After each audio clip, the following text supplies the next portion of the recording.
আসসালামু আলাইকুম। বাসায় বানানো যে কোনো খাবারই অনেক বেশি স্বাস্থ্যকর, কারণ খাবার সুস্বাদু করতে আমরা কোনো ধরনের কেমিক্যাল ব্যবহার করি না। আজ বানাবো কলার চিপস। রেসিপি ভালো লাগলে একটা লাইক দিয়ে উৎসাহিত করবেন। নিত্য নতুন ভিডিওর আপডেট পেতে নিচে সাবস্ক্রাইব লেখা লাল বাটনে ক্লিক করে পাশে থাকা বেল আইকনও প্রেস করে দিন। কলার চিপসের জন্য অবশ্যই কলা লাগবে। এখানে নিয়েছি কিছু কাঁচা কলা।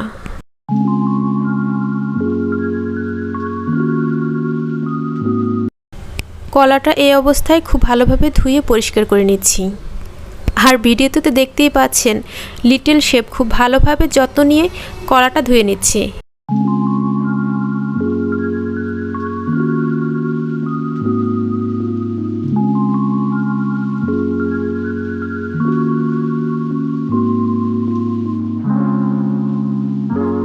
আমি যখনই কোনো কাজ করি ও আমাকে সব কাজে হেল্প করতে চায়। ও খুব আগ্রহ নিয়ে কাজগুলো করে।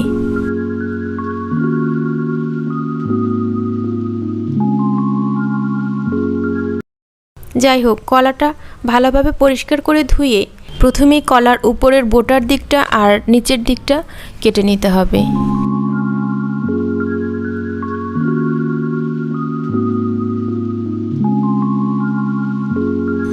এবার কলার খোসাটা ভালোভাবে ছাড়িয়ে নিচ্ছি।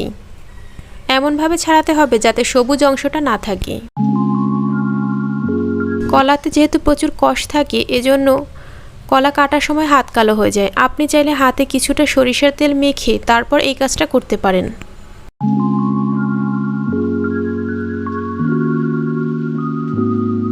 দুইটা কলার চিপস বানাবো, এজন্য দুইটা কলার খোসা ছাড়িয়ে নিয়েছি। এবার কিছুটা পানি দিয়ে ভিজিয়ে দিচ্ছি। কলা কেটে রাখলে খুব দ্রুতই কালো হয়ে যায়, এজন্য পানিটা ব্যবহার করতে হবে। দিয়ে দিলাম কিছুটা লবণ। কালারের জন্য সামান্য হলুদ ব্যবহার করব, আর ঝালের জন্য কিছুটা লাল মরিচের গুঁড়া। যেহেতু এটা পানির সাথে দিয়েছি, খুব বেশি ঝাল করবে না, মোটামুটি একটা ঝাল ভাব নিয়ে আসবে চিপসের ভিতরে। এবার চাকুর সাহায্যে কেটে নিচ্ছি। যতটা সম্ভব সমান পাতলা করে টুকরোগুলো কাটতে হবে। যদি আপনার কাছে কোনো ধরনের মেশিন বা কাটার থাকে তাহলে কেটে নিতে পারেন। আমার কাছে ছিল না, তাই চাকুর সাহায্যেই কেটে নিচ্ছি। তো একইভাবে সবগুলো কলার টুকরোগুলো করে নিচ্ছি। অনেক সময় বাসায় বাচ্চারা কলাটা খেতে পছন্দ করে না, তো চাইলে খুব সহজেই কলার চিপস বানিয়ে নেওয়া যায়। এমনিতেই তো বাচ্চারা চিপস জাতীয় খাবারটা খেতে খুব বেশি পছন্দ করে, তাই কলার চিপসটাই বানিয়ে দিতে পারেন। 4-5 মিনিটের মতো কলাটা এভাবে ভিজিয়ে রেখে দিয়েছি। উপরে একটা লালচে আবরণ পড়বে এভাবে ভিজিয়ে রাখার কারণে। আপনি যদি বাসায় বানান তাহলেই বুঝতে পারবেন, হয়তো ভিডিওতে অত স্পষ্ট বোঝা যাচ্ছে না। কলার উপরে কষের কারণে হলুদ আর মরিচের একটা লালচে আবরণ পড়েছে, এজন্য আর কষলে কষলে ধুয়ে নেব না, এই আবরণটা রেখে দিব যাতে ভাজার পরে সুন্দর একটা কালার থাকবে। খুব ভালোভাবে পানিটা ঝরিয়ে নিচ্ছি।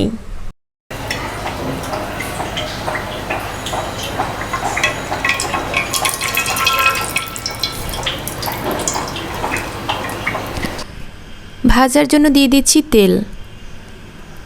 কলার টুকরার পানিটা খুব ভালোভাবে ঝরিয়ে নিতে হবে, না হয় তেলের ভিতরে দিলে পানি থাকলে তেলটা আবার ছিটকে পড়বে। তেলটা সামান্য গরম হলেই কেটে রাখা কলাগুলো দিয়ে দিচ্ছি।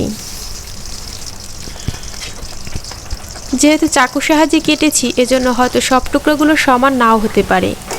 যদি আপনার কাছে মনে হয় যে সব টুকরোগুলো সমান হয়নি, কোনো টুকরা পাতলা হয়েছে, সেই টুকরাটা ভাজার সময় খেয়াল করবেন একটু লালচে আগে হবে, ওগুলো না হয় আগে তুলে রাখবেন।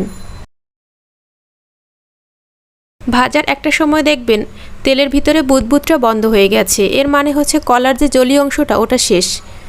তখনই বুঝবেন এটা ভাজা হয়ে গেছে, আর একটা ঝনঝন আওয়াজ হবে, কালারটা দেখলেও বুঝতে পারবেন।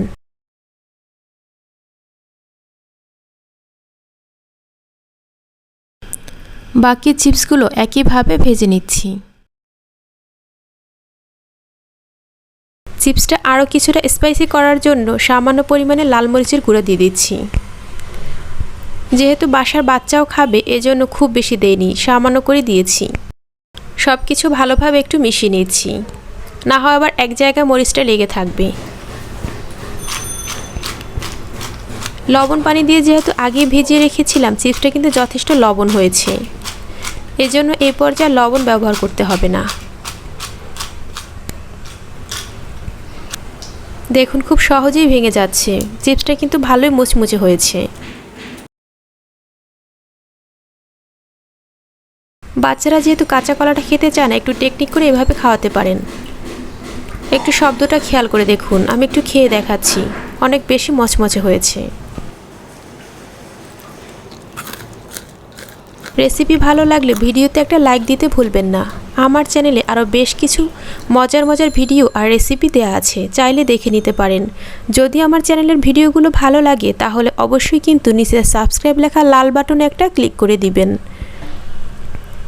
আপনার মূল্যবান মতামত আমাকে কমেন্ট করে জানাতে পারেন। আজকের ভিডিওটা দেখার জন্য অসংখ্য ধন্যবাদ। আল্লাহ হাফেজ।